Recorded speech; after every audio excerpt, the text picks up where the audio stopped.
Assalamualaikum warahmatullahi wabarakatuh. Perkenalkan, saya Anissa Putri Mekasari, mahasiswa PPG dalam jabatan kategori 2 tahun 2022 LPTK Universitas Papua. Pada hari ini, Rabu 14 Desember tahun 2022, saya akan melaksanakan praktik pembelajaran dalam rangka uji kinerja PPG dalam jabatan kategori 2 pada kelas 11 materi penerapan keseimbangan kimia dalam industri. Terima kasih. Wassalamualaikum warahmatullahi wabarakatuh.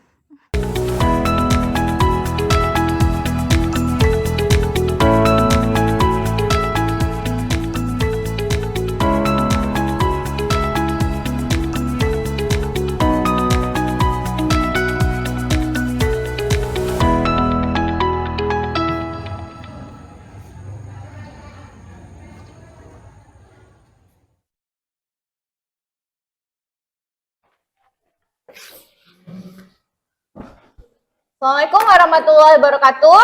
Waalaikumsalam warahmatullahi wabarakatuh. Selamat pagi anak-anak. Selamat pagi. Gimana kabarnya hari ini? Luar biasa. Oke, berarti siap belajar ya. Sebelum mulai pembelajaran hari ini, Ibu minta ketua kelasnya untuk memimpin doa. Teman-teman, sebelum kita memulai pembelajaran kita pada pagi hari ini, marilah kita berdoa menurut agama dan kepercayaan kita. Berdoa dimulai. Berdoa selesai. Siap berdiri. Beri salam. Selamat pagi, Bu. Selamat pagi anak-anak. Salam PPK.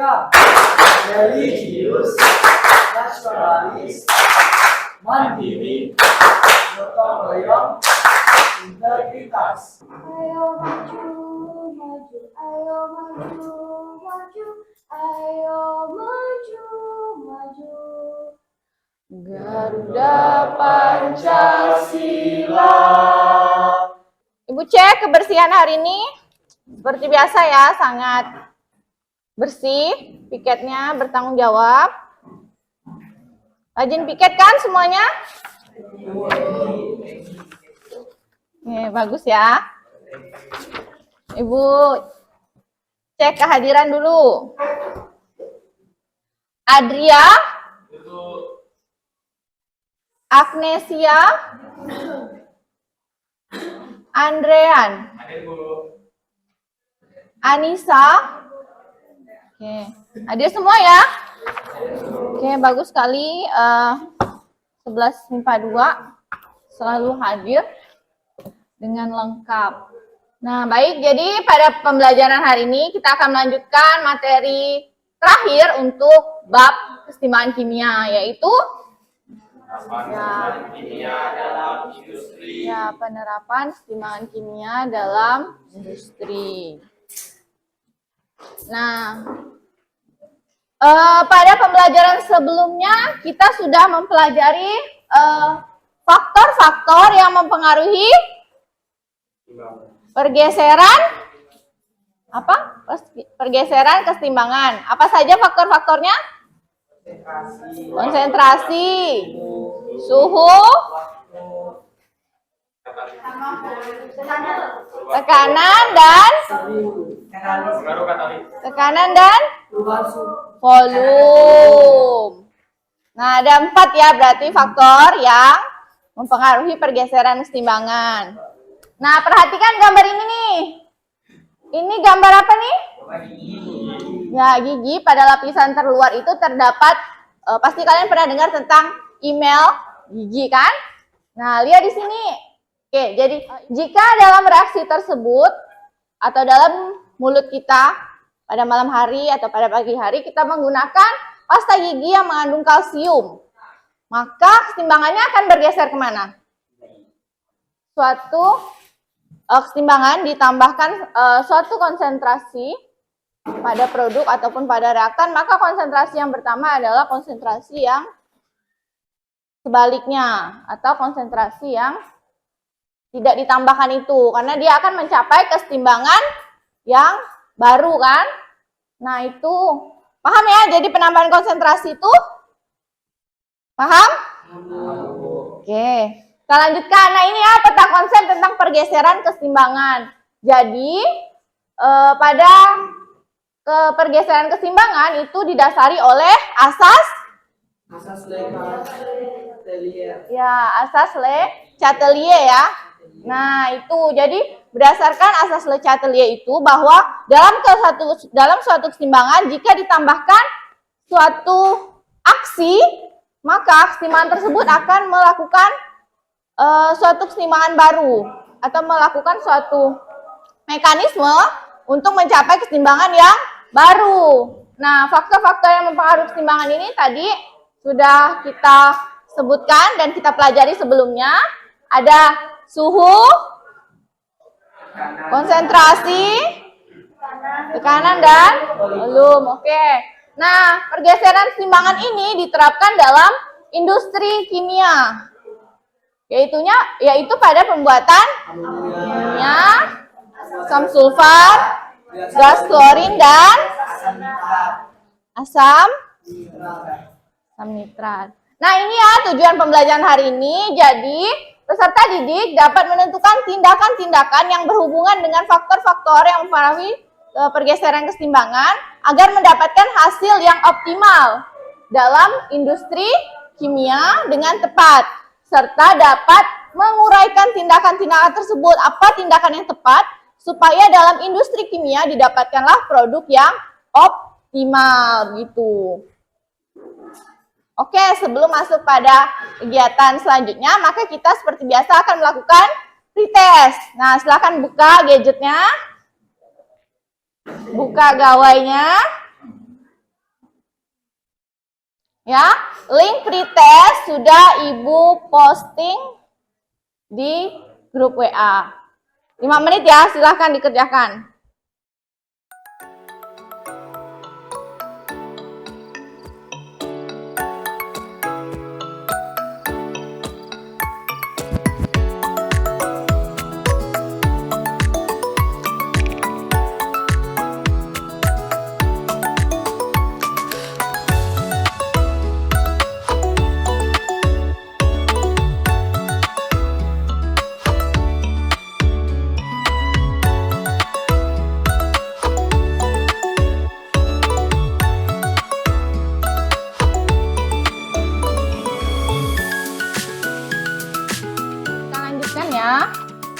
Pada slide selanjutnya, perhatikan gambar berikut. Ini gambar apa nih?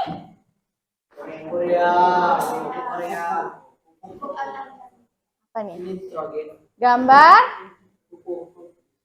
pupuk ya, benar. Jadi ini adalah contoh dari pupuk. Pupuk ini adalah pupuk urea. Nah, pupuk urea itu terbuat dari apa? Terbuat dari apa tadi yang kita bahas tuh, penerapan keseimbangan dalam industri? Amonia. Ya, jadi pupuk urea dan pupuk lain yang mengandung nitrogen itu terbuat dari amonia, ya. Amonia itu banyak sekali fungsinya. Kegunaan utamanya dalam industri adalah sebagai bahan baku pembuatan pupuk. Nah, pupuk itu manfaatnya untuk menyuburkan tanah, kan? Membantu mengisi atau menambah unsur hara untuk tanaman. Nah, ini ya, jadi pupuk urea, kemudian pupuk yang lainnya itu bahan utamanya adalah amonia. Pada pembuatan amonia, ini ada reaksi keseimbangannya. Ya. Jadi pada proses pembuatan amonia itu namanya proses Haber-Bosch. Nah, proses Haber-Bosch itu terjadi reaksi keseimbangan pembuatan amonia yang diperoleh dari hasil reaksi antara N itu apa? Nitrogen dan hidrogen ya, menghasilkan NH3 atau amonia. Nah, ini ya, jadi pada proses pembuatan amonia itu menggunakan reaksi keseimbangan seperti ini. Nah, masalahnya adalah penerapan keseimbangan kimia dalam industri. Bagaimana tindakan atau apa tindakan yang harus dilakukan agar mendapatkan produk amonia yang optimal? Yang ketiga diambil. Bagaimana? Ketiga diambil. Menurunkan suhu. Nah, itu untuk memperoleh atau untuk mengetahui hal tersebut pastinya bagaimana tindakan yang harus dilakukan, maka kita harus menerapkan tadi asas Le Chatelier tadi kan. Kemudian faktor-faktor keseimbangannya tadi yang udah kita pelajari sebelumnya itu kita terapkan pada proses pembuatan amonia begitu. Oke, jadi untuk memecahkan masalah tersebut maka kita akan melakukan diskusi kelompok. Silakan bentuk kelompok seperti biasa. Sudah Ibu share ya, sesuai warna kemarin. Ibu harap kerjasamanya semakin solid ya, merah, kuning, hijau. Apalagi warnanya? Putih. Putih itu 6 kemarin kan?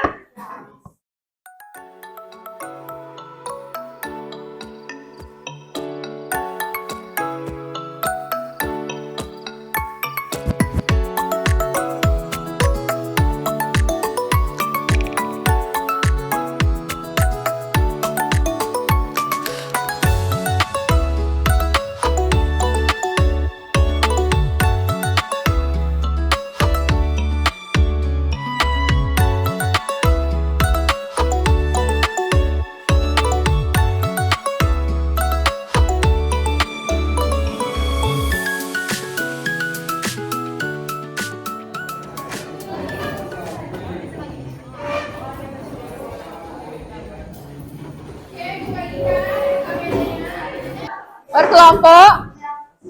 Oke.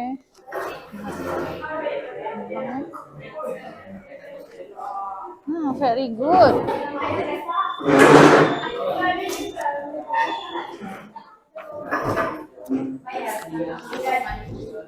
Ya.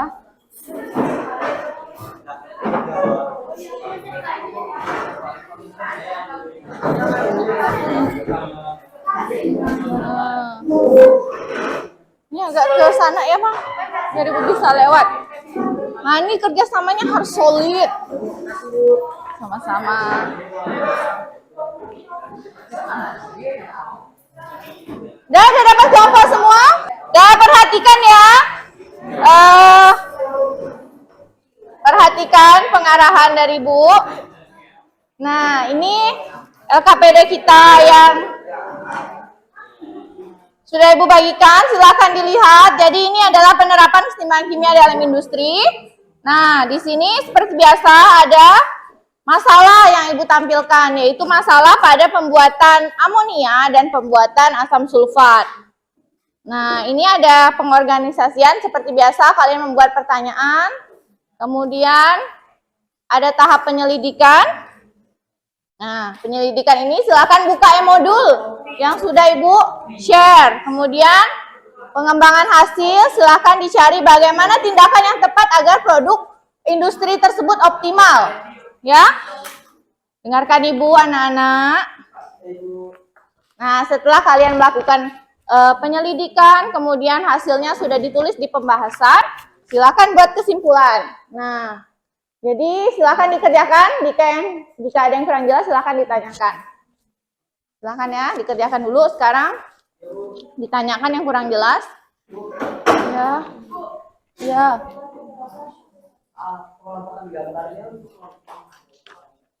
Oke, jadi untuk pembagiannya untuk gambar 1 itu warna merah, hijau, orange dan merah muda ya, merah pudar. Nah, sisanya berarti gambar 2. Warna yang selain itu, warna kuning, biru dan putih kan? Oke, silakan dikerjakan. Dibuka.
Bisa, karena kan yang ditanya itu optimal, kan?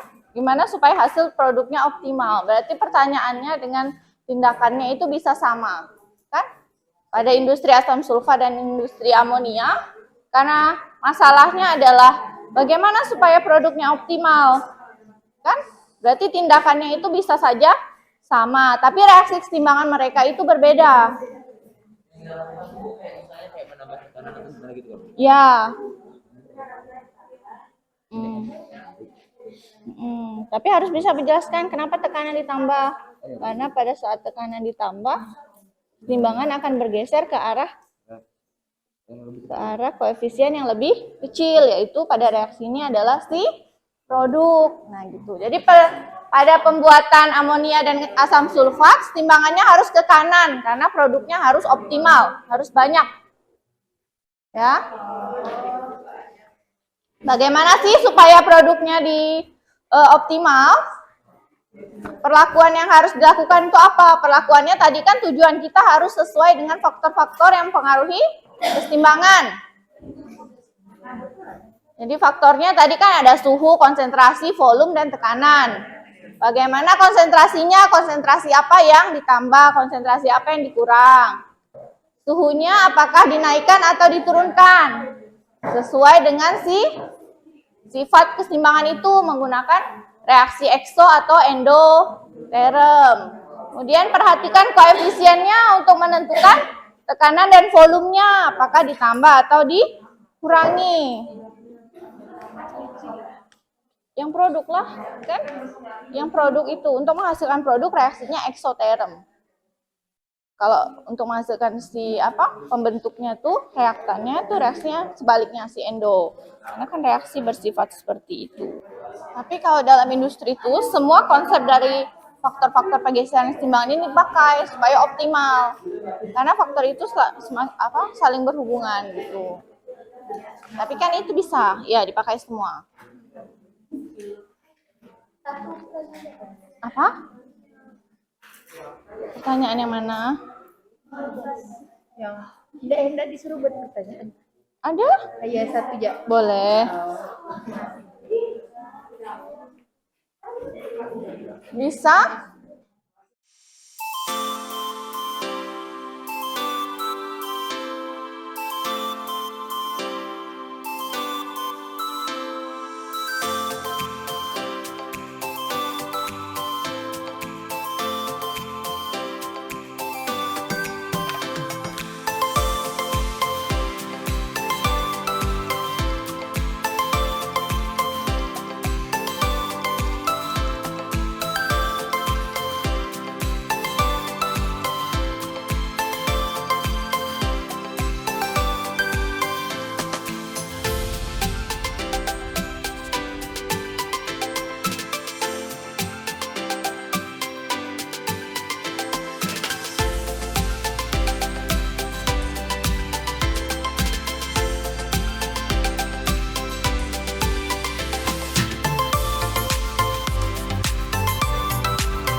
Udah selesai?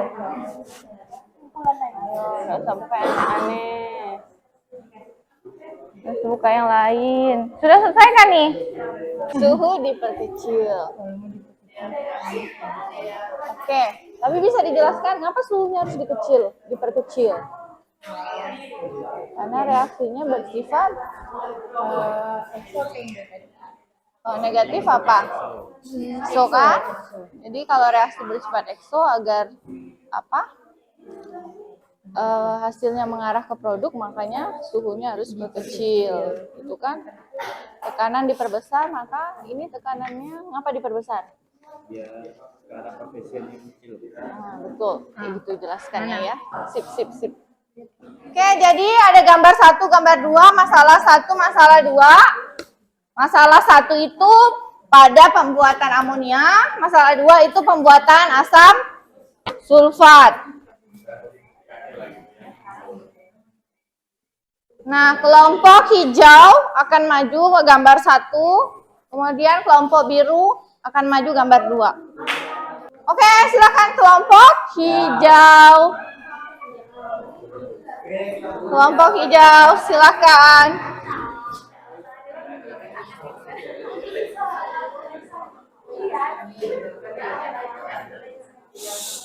Oke, silakan dengarkan kelompok hijau akan mempresentasikan bagaimana pembuatan amonia yang optimal dalam industri. Silakan. Selamat pagi teman-teman. Selamat pagi. Di sini kami kelompok hijau akan menjelaskan tentang pembuatan amonia yang optimal. Nah, seperti yang kalian ketahui di sini nitrogennya, terus nitrogen ditambah hidrogen ini menjadi 2NH atau amonia. Nah, di sini pertanyaannya untuk menghasilkan gas amonia yang optimal itu gimana sih caranya? Yaitu dengan cara suhu diperkecil, volume diperkecil, dan tekanan diperbesar. Mengapa seperti itu? Karena suhu diperkecil karena kesetimbangan bersifat eksoterom. Nah, ini kan ada negatif nih, berarti dia isoterom. Maka dari itu suhunya diperkecil. Nah, terus tuh volumenya diperkecil supaya kesetimbangan ke arah koefisien yang kecil. Kalian tahu gak sih yang mana koefisien kecil antara ini sama ini? Kanan apa kiri? Oke, jadi koefisien yang kecil itu adalah yang ini. Karena di sini ada ada 3, di sini ada 1. Karena mereka sama-sama gas, jadi ditambahkan mereka jadi 4. Sedangkan di sini mereka cuma punya 2 koefisien, maka dari itu koefisien yang kecil ada di sebelah kanan. Maka dari itu kita harus memperkecil volume supaya keseimbangannya ke arah koefisien yang kecil. Nah, tekanannya juga harus diperbesar supaya ke arah koefisien yang kecil. Nah, kalian tahu kan koefisien tekanan dan volume itu kan berbanding terbalik. Jika volumenya diperbesar, maka tekanannya akan kecil. Jika tekanan diperbesar, volume akan kecil. Jadi kayak berbanding terbalik gitu. Baik, sekian presentasi dari kelompok kami. Ada yang ingin ditanyakan? Silakan. Mengapa suhu pada pembuatan amonia perlu diturunkan? Mengapa suhu pada pembuatan amonia perlu diperkecil? Seperti yang tadi sudah saya jelaskan, mengapa suhunya harus diperkecil? Karena kesetimbangannya tadi bersifat eksoterom atau negatif. Yang tadi delta-nya itu kan negatif, maka dari itu suhunya harus diperkecil. Suhunya perlu diperkecil agar kesetimbangannya bergeser ke arah Sebelah kanan. ya, ke arah Jadi reaksi. dia akan menghasilkan amonia yang lebih optimal. Bagaimana? Nah, bagaimana nanti?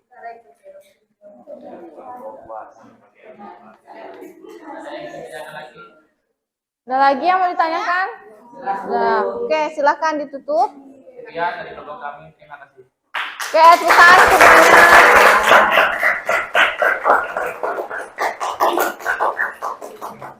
Selamat pagi semuanya.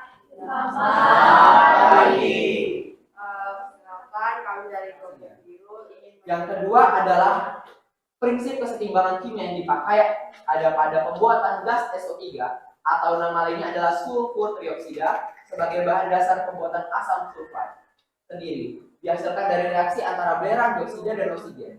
Untuk memperoleh keuntungan optimal, SO3 yang dihasilkan harus optimal juga, sehingga perlu dicari kondisi yang optimum agar reaksi berlangsung ke kanan.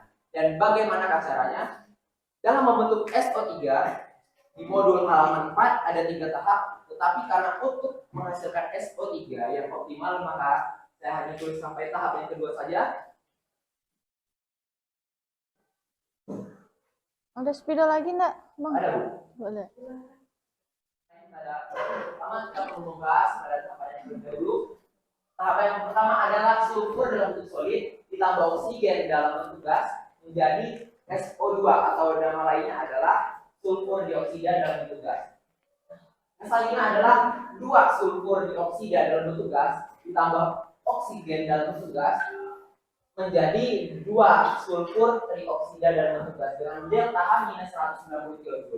Jadi yang dapat kita lakukan adalah urutkan suhu. Seperti yang saya jelaskan tadi bahwa kita menentukan suhu maka keseimbangan akan lebih kepada yang exotherm dan mengingat di sini adalah ini minus delta H-nya maka ini tergolong exotherm. Jadi dengan menurunkan suhu adalah langkah yang tepat untuk menghasilkan NH3 SO3 yang optimal. Yang kedua adalah memperbesar tekanan. Karena yang kita lihat di sini bahwa jika tekanan diperbesar maka keseimbangan akan berpindah kepada yang koefisiennya lebih kecil. Mengingat di sini 2, di sini 1 berpindah ke kanan. Yang ini juga di koefisiennya yang di kiri ada 3, sedangkan yang di kanan ada 2. Jadi dia akan berpindah kepada koefisien yang lebih kecil dan yang koefisien yang lebih kecil adalah SO3. Sehingga dengan memperbesar tekanan maka diharapkan bahwa SO3 yang dihasilkan lebih optimal. Yang selanjutnya adalah memperbesar konsentrasi reaktan dengan memperbesar konsentrasi reaktan supaya seimbang maka ada yang pindah ke kanan. Jadi SO3 yang dihasilkan lebih banyak. Yang selanjutnya adalah menambah katalis, walaupun menambah katalis tidak mempengaruhi yang lainnya, tapi menambah katalis bisa mempercepat terjadinya suatu reaksi. Baik, kesimpulan yang kami dapatkan adalah satu, keseimbangan kimia dalam industri diterapkan pada industri gas asam sulfat. 2. Dalam industri, untuk mendapatkan produk yang optimum, maka perlu memperhatikan faktor-faktor yang mempengaruhi pergeseran keseimbangan.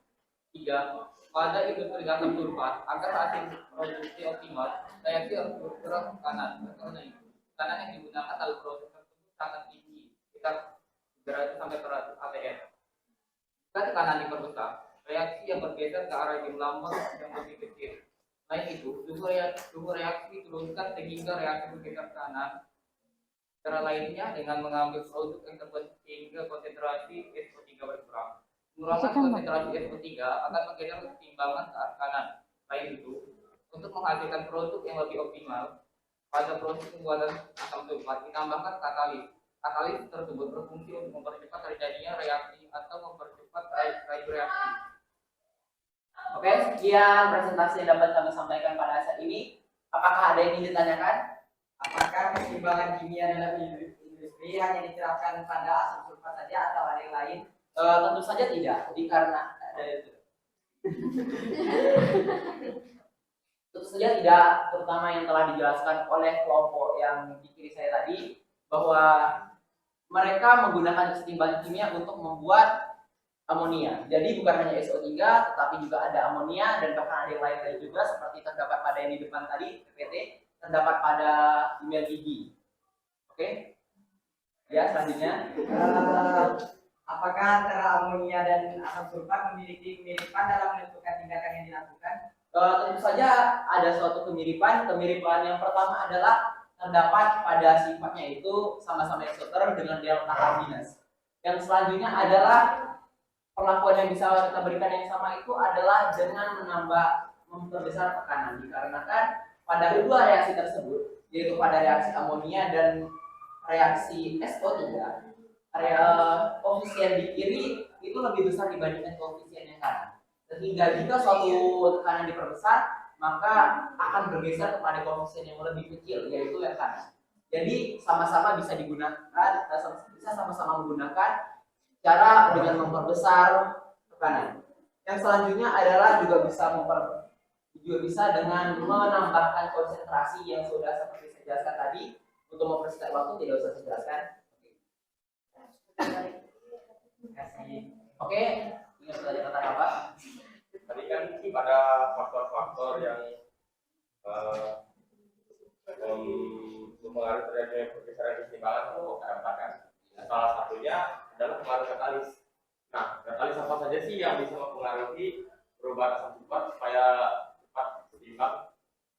Katalis yang bisa digunakan adalah katalis Fe dan K2O. Dengan katalis ini akan mempercepat laju reaksi sehingga waktu yang digunakan atau waktu yang diperlukan untuk mencapainya suatu reaksi ini jadi lebih cepat lagi.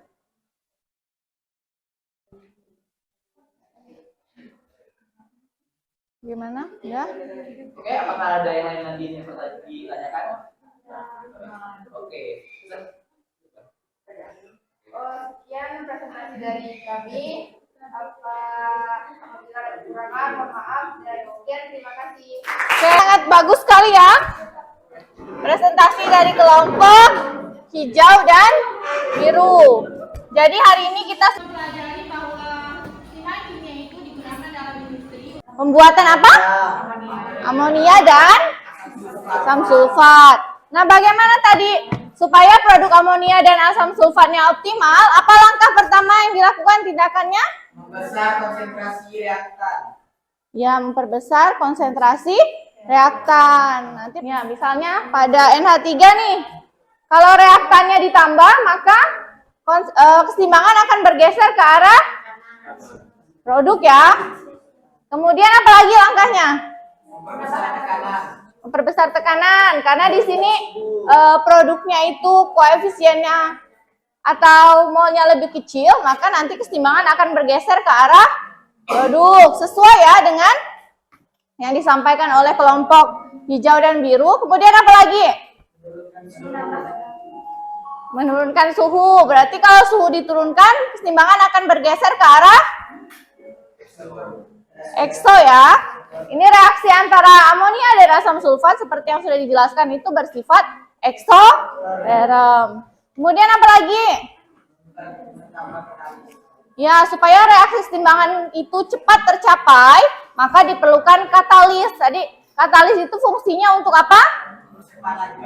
Ya, mempercepat laju reaksi. Baik, untuk bahasan kita hari ini, apakah masih ada yang bingung? Masih ada yang bingung? Udah jelas semuanya? Oke, kalau ada yang masih bingung silahkan bertanya. Tapi kalau sudah jelas berarti sangat bagus sekali berarti hari ini kan? Oke, karena kita sudah presentasi, sudah menyajikan hasil, kemudian kita sudah memvalidasi jawaban kita. Ibu minta satu orang untuk menyampaikan kesimpulan dari pembelajaran kita hari ini. Oke, silahkan Anissa. Saya di sini ingin menyampaikan kesimpulan pada pembelajaran kita pada pagi hari ini, yaitu dalam industri itu melibatkan keseimbangan kimia ya, di industri seperti industri pembuatan amonia, asam sulfat, gas klorin dan asam nitrat. Nah, ada faktor-faktor juga nih kan kita jadi tahu faktor-faktor apa yang mempengaruhi terjadinya keseimbangan kimia. Dan untuk memperoleh produk yang optimum, maka reaksi itu harus bergeser ke arah kanan atau ke arah produk. Jadi faktor-faktor yang mempengaruhinya itu ada tekanan. Jadi tekanannya itu harus diperbesar agar produknya itu optimum atau bertambah. Terus suhu reaksinya diturunkan, konsentrasi produknya dikurangi atau konsentrasi reaktannya ditambah, dan yang terakhir bisa ditambah katalis agar terjadi keseimbangan yang optimal pada produk. Sekian dari saya. Terima kasih. Oke, tepuk tangan dulu untuk Nisa sudah memberikan kesimpulan hari ini. Nah, benar ya. Jadi dalam menentukan bagaimana produk itu supaya optimal, kita harus berdasarkan tadi asas Lee-Chatterley itu dan faktor-faktor yang mempengaruhi pergeseran keseimbangan. Jadi kita lihat dulu sifat reaksinya apakah ekso atau endo sehingga suhunya nanti akan bisa ditentukan. Kemudian yang jelas tuh konsentrasi produk bisa ditambahkan, konsentrasi reaktan ditambahkan agar produk nanti semakin banyak atau semakin optimal. Kemudian tekanannya juga perlu diperbesar. Dilihat dari koefisien reaksinya apakah produknya itu memiliki jumlah koefisien yang lebih kecil untuk menambahkan tekanan begitu. Udah jelas semuanya? Udah. Jika ada yang mau tanya silakan. Jika tidak ada, Ibu minta satu orang untuk menyampaikan refleksi pembelajaran hari ini. Oke, silakan, Bastian. Jadi refleksi pembelajaran pada hari ini adalah sangat menyenangkan dan seru sekali, di mana kita bisa mengetahui penerapan keseimbangan kimia dalam industri, di mana kita juga membahas tentang industri amonia dan juga asam sulfat. Selain itu, melalui pembelajaran ini juga bisa menambah wawasan kita, semua itu menambah keinginan tahuan kita sebagai seorang siswa, dan juga mampu meneliti lebih dalam, bekerja sama, serta memiliki kemampuan berpikir kritis. Demikian refleksi dari saya. Terima kasih. Oke, terima kasih Bastian. Tepuk tangan dulu untuk temannya. Oke, jadi karena kita sudah selesai rangkaian pembelajarannya, berarti saatnya kita melakukan post test untuk mengetahui bagaimana pemahaman anak-anak sekalian, peserta didik sekalian tentang pembelajaran hari ini. Silakan dibuka linknya, kemudian silakan dikerjakan. Link post test ya, jadi jangan salah mengklik pretest dan post test. Ada 2 linknya, berbeda link.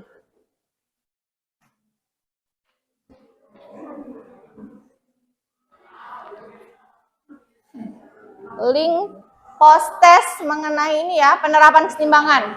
Jangan salah ya mengisi linknya. Sudah?